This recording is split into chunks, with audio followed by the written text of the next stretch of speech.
नमस्कार और स्वागत है। आज हम एक बहुत ही दिलचस्प सफर पर निकल रहे हैं। ये सफर है वित्तीय विवरणों यानी फाइनेंशियल स्टेटमेंट्स के विश्लेषण की दुनिया का।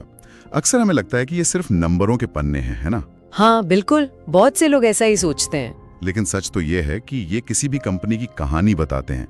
उसकी सेहत कैसी है, वो कैसा काम करी है, ये सब। ये बड़े जबरदस्त उपकरण हैं। हमारे पास इस विषय पर काफी अच्छी अध्ययन सामग्री है जो हमारे एक श्रोता ने साझा की है। और आज हमारा मिशन या कहने की कोशिश ये है कि इस सामग्री से जो सबसे काम की जानकारी है उसे निकालें, ताकि कोई भी आसानी से समझ सके कि ये नंबर असल में कहते क्या हैं। कंपनी का प्रदर्शन, उसकी वित्तीय हालत, सब कुछ। बिल्कुल सही कहा। और ये समझना जरूरी क्यों है, ये भी बात करनी चाहिए। हाँ बताइए। देखिए, ये सिर्फ अकाउंटेंट्स या फाइनेंस के लोगों के लिए नहीं है। बिल्कुल नहीं। अगर आप मैनेजर हैं तो ये आपको प्लानिंग में, ऑपरेशन सुधारने में मदद करेगा। अच्छा। अगर आप इन्वेस्टर हैं तो आपको रिस्क और रिटर्न समझने में मदद मिलेगी कि भाई पैसा लगाना कितना सही है। और अगर आप कंपनी को उधार देते हैं, मतलब क्रेडिटर हैं, तो आपको पता चलेगा कि कंपनी पैसा लौटा भी पाएगी या नहीं। हाँ, ये तो बहुत जरूरी है। और हाँ, रेगुलेटर्स के लिए भी वो देखते हैं कि कंपनी नियम कानून मान रही है या नहीं, कहीं कोई फ्रॉड तो नहीं। तो मतलब ये हर उस इंसान के लिए जरूरी है जो किसी न किसी तरह से बिजनेस से जुड़ा है। ठीक है, तो चलिए इसे खोलकर समझते हैं। ये वित्तीय विवरण विश्लेषण, ये आखिर है क्या चीज? देखिए, सीधे शब्दों में कहें तो ये एक प्रोसेस है। इसमें हम कंपनी के जो फाइनेंशियल डॉक्यूमेंट्स होते हैं, जैसे बैलेंस शीट, जो बताती है कंपनी के पास क्या है और उस पर किसका हक है। हाँ, और इनकम स्टेटमेंट, जो मुनाफा या नुकसान दिखाता है। बिल्कुल। और कैश फ्लो स्टेटमेंट, यानी नकदी कहाँ से आई, कहाँ गई। ये देखना कि कंपनी की प्रॉफिट कमाने की क्षमता कैसी है, मतलब प्रॉफिटेबिलिटी।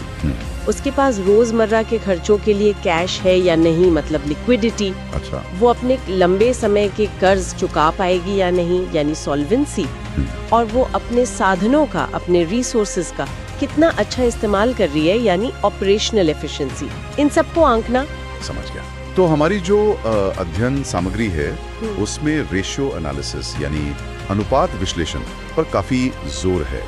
ये सुनने में थोड़ा टेक्निकल सा लगता है। हाँ लगता है, पर है नहीं उतना। ये है क्या और काम कैसे करता है? देखिए, रेशियो एनालिसिस असल में बस गणित के कुछ फॉर्मूले हैं। इनका इस्तेमाल करके हम फाइनेंशियल स्टेटमेंट की अलग अलग चीजों, मतलब आइटम्स के बीच का रिश्ता देखते हैं, उनकी तुलना करते हैं। अच्छा, जैसे बिक्री की तुलना में मुनाफा कितना है, या कर्ज की तुलना में अपनी पूंजी कितनी है। इसका फायदा ये है कि ये बड़े बड़े जटिल डेटा को आसान बना देता है, तुलना करने लायक बना देता है। और इससे ट्रेंड्स पकड़ में आते हैं कि पिछले साल से बेहतर हुआ या खराब, इंडस्ट्री में दूसरों के मुकाबले कहाँ खड़े हैं। और सबसे दिलचस्प बात यह है कि ये अनुपात ना अक्सर वो कहानी बता देते हैं जो सिर्फ मोटे मोटे आंकड़े देखने से छिप जाती है। अच्छा, मतलब नंबरों के बीच की कहानी। हाँ बिल्कुल, संख्याओं के बीच का रिश्ता उजागर करते हैं ये। ठीक है। स्रोत में कई तरह के अनुपातों का जिक्र है। मुख्य श्रेणियां हैं लिक्विडिटी, लेवरेज, कवरेज, एक्टिविटी और प्रॉफिटेबिलिटी। चलिए तरलता यानी लिक्विडिटी रेशियो से शुरू करते हैं। ये क्या बताते हैं? लिक्विडिटी रेशियोज ये मापते हैं कि कोई कंपनी अपनी शॉर्ट टर्म देनदारियों को, मतलब वो कर्ज या पेमेंट जो उसे अगले एक साल में करने हैं, उन्हें चुकाने में कितनी सक्षम है। मतलब क्या उसके पास फटाफट कैश जुटाने की क्षमता है? हाँ बिल्कुल। क्या उसके पास पर्याप्त नकदी है या ऐसी संपत्ति है जिसे जल्दी नकदी में बदला जा सके, ये देखते हैं ये अनुपात। इसमें सबसे आम है करंट रेशियो, चालू अनुपात। स्रोत कहता है कि इसका फॉर्मूला है करंट एसेट्स भागे करंट लायबिलिटीज। हाँ, करंट एसेट्स यानी चालू संपत्ति, जैसे कैश, स्टॉक, देनदार जिनसे पैसा लेना है, और करंट लायबिलिटीज यानी चालू देनदारियां, जैसे छोटे कर्ज, सप्लायर्स के बिल्स वगैरह। तो इसे निकालते कैसे हैं और मतलब क्या होता है इसका? निकालना तो सीधा है, बस भाग देना है। और मतलब अगर अनुपात 1 से ज्यादा है तो आमतौर पर अच्छा माना जाता है।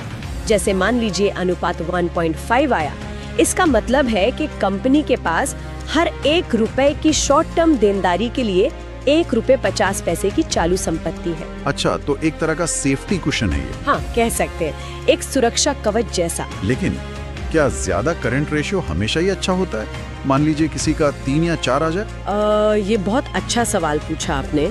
यहीं पर विश्लेषण की बारीकी आती है।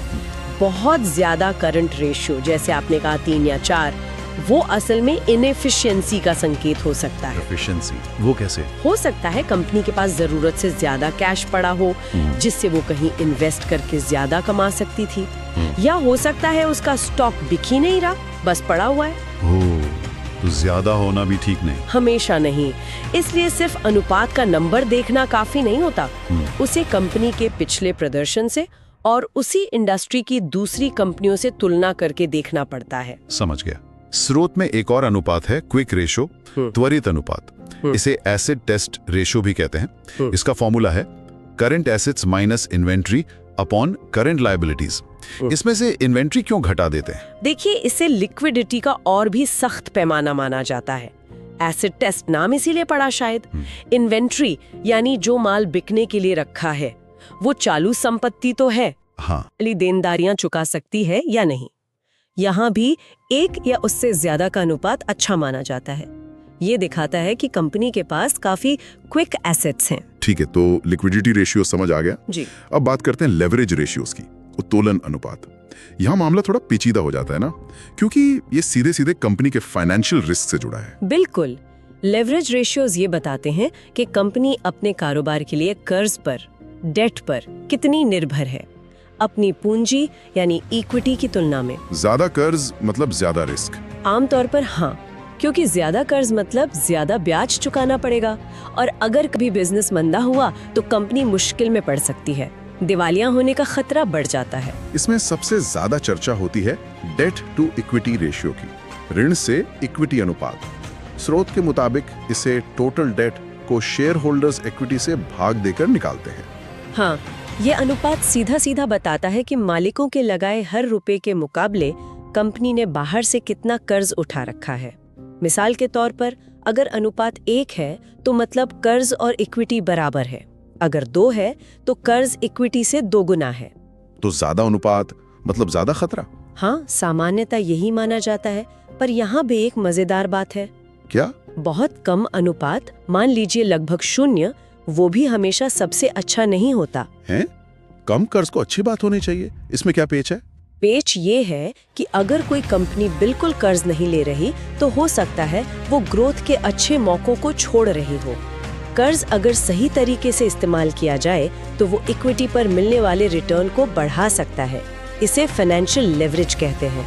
अच्छा, मतलब सोच समझकर कर्ज लेना फायदेमंद हो सकता है। हाँ, इसीलिए कोई एक आदर्श अनुपात नहीं होता, ये इंडस्ट्री पर, कंपनी की ग्रोथ स्टेज पर निर्भर करता है। अगर हम इसे बड़ी तस्वीर में देखें तो ये अनुपात कंपनी के कैपिटल स्ट्रक्चर और उसकी रिस्क लेने की भूख के बारे में बहुत कुछ बताता है। स्रोत में एक और अनुपात है डेट रेशियो, ऋण अनुपात। ये टोटल लायबिलिटीज को टोटल एसेट से भाग देकर निकाला जाता है। ये डेट टू इक्विटी से कैसे अलग है? ये थोड़ा अलग नजरिया देता है। डेट रेशियो ये बताता है कि कंपनी की कुल संपत्ति का कितना प्रतिशत हिस्सा बाहरी देनदारियों से फाइनेंस्ड है, चाहे वो कर्ज हो या सप्लायर्स का पैसा। जैसे अगर डेट रेशियो 0.5 है तो मतलब कंपनी की आधी संपत्ति बाहर वालों के पैसे से आई है और आधी मालिकों की इक्विटी से। तो ये किसके लिए ज्यादा महत्वपूर्ण है? ये अक्सर लेनदारों मतलब क्रेडिटर्स के लिए ज्यादा मायने रखता है। वो देखते हैं कि अगर कंपनी बंद होती है तो उनकी वसूली के लिए कितनी संपत्ति बची रहेगी। समझ गया। चलिए अब बाकी श्रेणियों को भी फटाफट देख लेते हैं। स्रोत कवरेज, एक्टिविटी और प्रॉफिटेबिलिटी अनुपातों का भी जिक्र करता है। कवरेज रेशियोज क्या मापते हैं? कवरेज रेशियोज ये देखते हैं कि कंपनी अपने कर्ज से जुड़े फिक्स्ड पेमेंट्स, खासकर ब्याज, चुकाने में कितनी सक्षम है। इसका एक मुख्य उदाहरण है इंटरेस्ट कवरेज रेशियो, ICR। हाँ, इसका फॉर्मूला है EBIT डिवाइडेड बाय ब्याज व्यय। सही। EBIT यानी earnings before interest and taxes, ब्याज और टैक्स चुकाने से पहले की कमाई। तो ये अनुपात बताता है कि कंपनी की कमाई उसके ब्याज के खर्चे से कितने गुना ज्यादा है। तो जितना ज्यादा गुना उतना बेहतर। बिल्कुल, इससे कर्ज देने वालों को भरोसा मिलता है कि कंपनी ब्याज आराम से चुका देगी। ठीक है। और एक्टिविटी रेशियोज, इन्हें एफिशिएंसी रेशियोज भी कहते हैं शायद। हाँ, एक्टिविटी या एफिशिएंसी रेशियोज ये परखते हैं कि कंपनी अपने रिसोर्सेज का, जैसे स्टॉक या संपत्ति, कितनी कुशलता से इस्तेमाल कर रही है। जैसे इन्वेंट्री टर्नओवर रेशियो। इसका फॉर्मूला है COGS डिवाइडेड बाय औसत इन्वेंट्री। COGS मतलब बेचे गए माल की लागत। हाँ, ये अनुपात बताता है कि साल में कितनी बार कंपनी अपनी पूरी इन्वेंट्री को बेच डालती है। तो ज्यादा टर्नओवर अच्छा है ना, मतलब माल तेजी से बिक रहा है। एग्जैक्टली, माल तेजी से बिक रहा है, पैसा फंस नहीं रहा। इसी तरह डेटर्स टर्नओवर रेशियो होता है जो दिखाता है कि ग्राहकों से पैसा कितनी जल्दी वसूल हो रहा है। और अंत में सबसे महत्वपूर्ण प्रॉफिटेबिलिटी रेशियोज, लाभप्रदता अनुपात। यही तो सब जानना चाहते हैं कि कंपनी पैसा बना भी रही है या नहीं। बिल्कुल, ये अनुपात बताते हैं कि कंपनी बिक्री, संपत्ति और इक्विटी के मुकाबले कितना मुनाफा कमा रही है। इसमें कई अहम अनुपात हैं, जैसे कि ग्रॉस प्रॉफिट मार्जिन, सकल लाभ मार्जिन। स्रोत के अनुसार ये सकल लाभ डिवाइडेड बाय बिक्री इंटू 100 है। हाँ, सकल लाभ यानी बिक्री में से बेचे गए माल की लागत घटाने के बाद जो बचता है।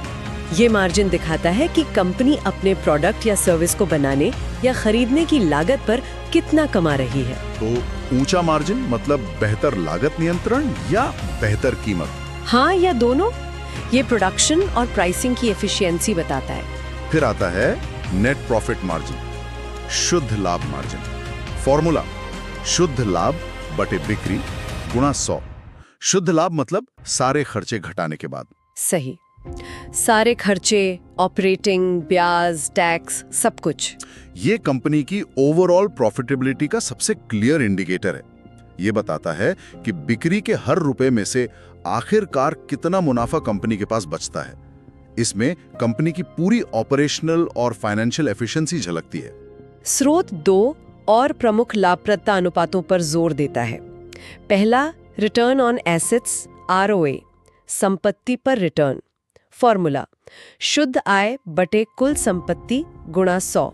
ROA ये मापता है कि कंपनी अपनी कुल संपत्ति का इस्तेमाल करके कितना मुनाफा पैदा कर रही है।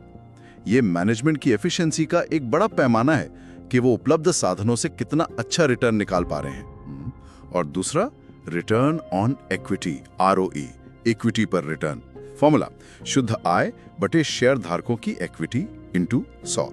ये निवेशकों के लिए बहुत खास लगता है। निश्चित रूप से ROE शेयर होल्डर्स के नजरिए से सबसे महत्वपूर्ण अनुपातों में से एक है।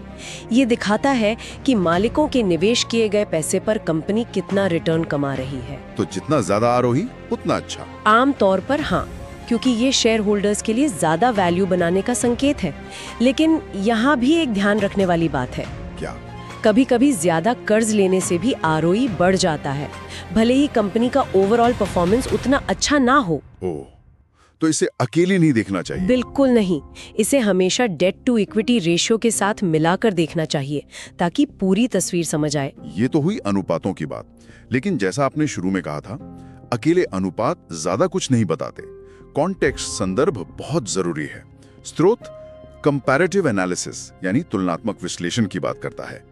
इसका क्या मतलब है?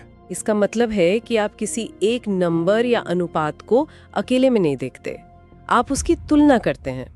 ये तुलना 2 मुख्य तरीकों से होती है। पहला, समय के साथ तुलना, मतलब ट्रेंड एनालिसिस। कंपनी के आज के प्रदर्शन की तुलना उसके पिछले सालों से कर। एग्जैक्टली, क्या सुधार हो रहा है या गिरावट आ रही है, क्या पैटर्न दिख रहा है। और दूसरा तरीका है क्रॉस सेक्शनल एनालिसिस। ये क्या है? इसमें आप कंपनी के प्रदर्शन की तुलना उसी इंडस्ट्री की दूसरी कंपनियों से करते हैं या इंडस्ट्री के एवरेज से, ताकि पता चले कि हम दूसरों के मुकाबले कहाँ हैं। बिल्कुल, क्या कंपनी अपने कॉम्पिटिटर से बेहतर कर रही है या पीछे है। लेकिन यहाँ एक दिक्कत आ सकती है। अलग अलग साइज की कंपनियों की तुलना कैसे करें? मान लीजिए एक छोटी कंपनी है, एक बहुत बड़ी, उनके बिक्री के आंकड़ों की सीधी तुलना तो शायद सही ना हो। एकदम सही पॉइंट है। यहीं पर कॉमन साइज एनालिसिस काम आता है। स्रोत सही कहता है कि ये तकनीक क्या करती है, ये फाइनेंशियल स्टेटमेंट की हर आइटम को प्रतिशत के रूप में बदल देती है। प्रतिशत कैसे? जैसे इनकम स्टेटमेंट में हर चीज को कुल बिक्री, टोटल सेल्स के प्रतिशत के रूप में दिखाया जाता है, और बैलेंस शीट में हर चीज को कुल संपत्ति, टोटल एसेट्स के प्रतिशत के रूप में। अच्छा, तो इससे साइज का फर्क खत्म हो जाता है। हाँ, अब आप सीधे देख सकते हैं कि बिक्री का कितना % लागत में गया, कितना मुनाफे में बचा। भले ही एक कंपनी का टर्नओवर 10 करोड़ हो और दूसरी का 1000 करोड़, उनकी बनावट, उनकी एफिशिएंसी की तुलना आसान हो जाती है। और एक ही कंपनी के लिए समय के साथ देखना भी आसान हो जाता होगा कि खर्चों का अनुपात बढ़ रहा है या घट रहा है। बिल्कुल, ट्रेंड साफ दिखने लगते हैं। स्रोत एक और तकनीक बताता है, इंडेक्स एनालिसिस, सूचकांक विश्लेषण। ये क्या है? इंडेक्स एनालिसिस में आप एक आधार वर्ष चुनते हैं, उस साल के सभी आंकड़ों को 100 मान लेते हैं, फिर आने वाले सालों के आंकड़ों को उसी आधार वर्ष के प्रतिशत के रूप में दिखाते हैं। जैसे मान लीजिए आधार वर्ष 2020 में बिक्री 500 करोड़ थी, तो उसे 100 मान लिया। 2021 में बिक्री 550 करोड़ हुई, तो उसका इंडेक्स हो गया 550, 500 into 100 is equal to 110।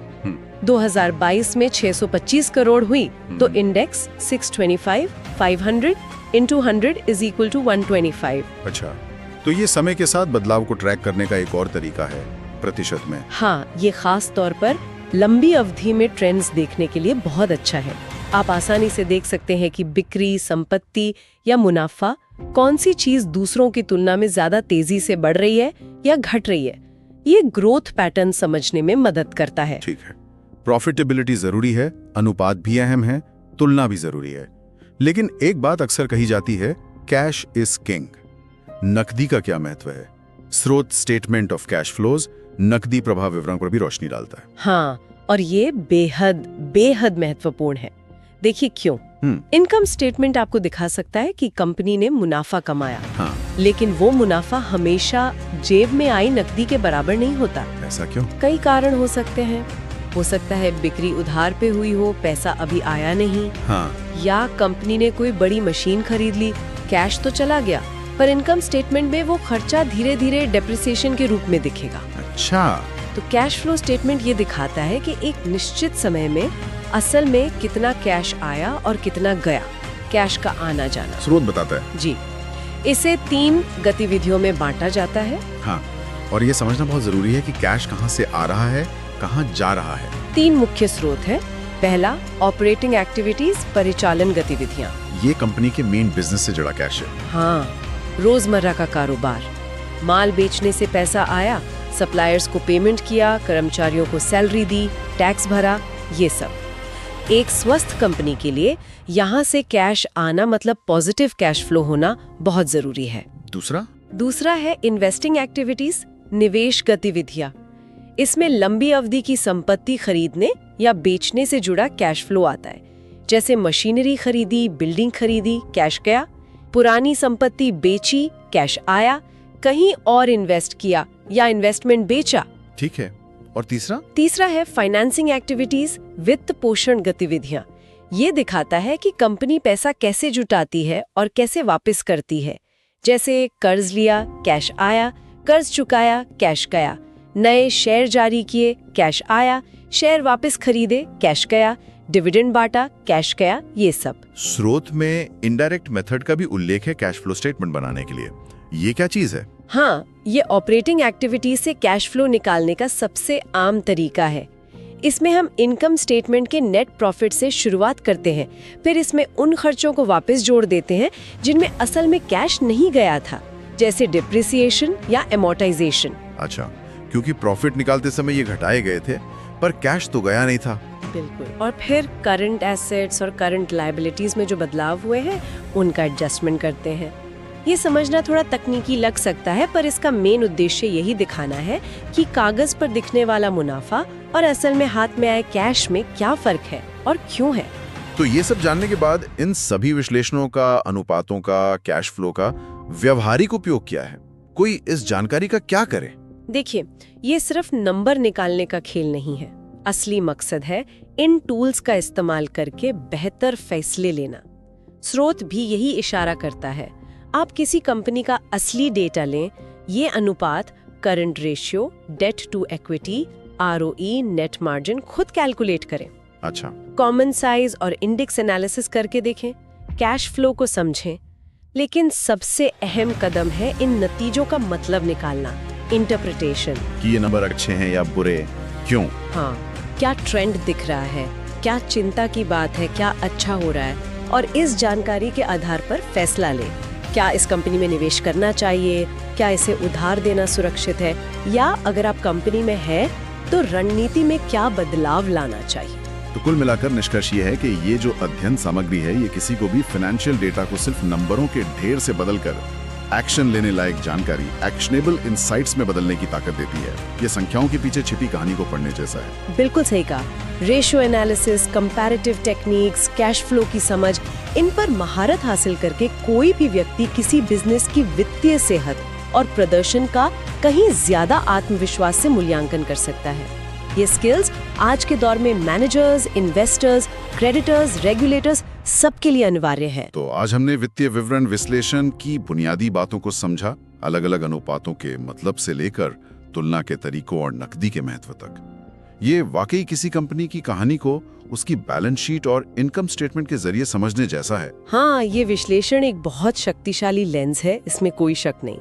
लेकिन जाते जाते एक बात जरूर ध्यान में रखनी चाहिए, जैसा कि हमारे स्रोत भी शायद इशारा करते हैं, ये वित्तीय आंकड़े सब कुछ नहीं बताते। अच्छा, क्या मतलब? मतलब ये एक अहम सवाल छोड़ जाते हैं।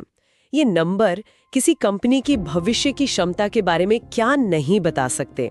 उसके मैनेजमेंट की क्वालिटी, उसकी दूरदर्शिता, उसके ब्रांड की ताकत, कंपनी के अंदर इनोवेशन का माहौल कैसा है, कर्मचारियों का मनोबल कैसा है। हाँ, ये चीजें तो नंबरों में नहीं दिखती। बिल्कुल, ये गुणात्मक पहलू, क्वालिटेटिव फैक्टर्स भी उतने ही या शायद कभी-कभी ज्यादा महत्वपूर्ण हो सकते हैं।